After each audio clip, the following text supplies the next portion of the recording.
పాకిస్తాన్ పరిస్థితులు రోజురోజుకు దిగజారిపోతున్నాయి. ఎన్నికలు జరిగిన తర్వాత కూడా ఆర్థిక కష్టాలు అలానే వెంటాడుతూనే ఉన్నాయి. ప్రపంచ బ్యాంక్ స్థాయికి మించి అప్పులు ఇచ్చినా దాయాది దేశం తలరాత మాత్రం మారడం లేదు.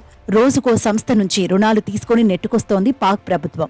ఇక రంజాన్ మాసం సందర్భంగా ఈ కష్టాలు రెట్టింపయ్యాయి. పండుగ వేళ కరాచీ నగరం బిచ్చగాళ్ల రాజధానిగా మారింది. దేశంలోని నలుమూలల నుంచి 4 లక్షలకు పైగా యాచకులు కరాచీ చేరుకున్నారని, దీంతో నగరంలో నేరాలు పెరిగాయనే వార్త ఇప్పుడు చర్చనీయాంశంగా మారింది.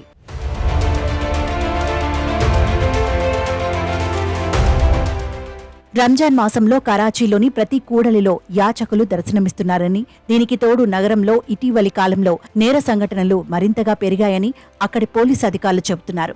ఆర్థిక కష్టాల కారణంగా చాలా కుటుంబాలు రోడ్డున పడ్డాయని, ప్రతి ఒక్కరూ భిక్షాటన చేస్తున్నారని తెలిపారు. అయితే ఈ ఉదంతంపై పాక్కు చెందిన జియో న్యూస్ ఛానల్ ఒక నివేదికను అందజేసింది. ఈ నివేదికలో సంచలన విషయాలు వెలుగులోకి వచ్చాయి.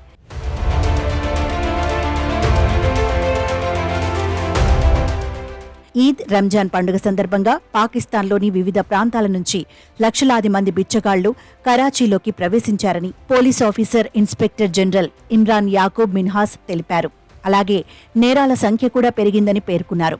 పాత పద్ధతుల్లో నేరస్తులను పట్టుకోవడం కష్టసాధ్యమని, అందుకే ప్రతి కూడలిలో సీసీ కెమెరాలు ఏర్పాటు చేయాలని ప్రభుత్వాన్ని కోరామన్నారు. ఇటీవలి కాలంలో నగరంలో చోటు చేసుకున్న పలు నేరాల్లో 19 మంది ప్రాణాలు కోల్పోయారని పోలీసులు తెలిపారు.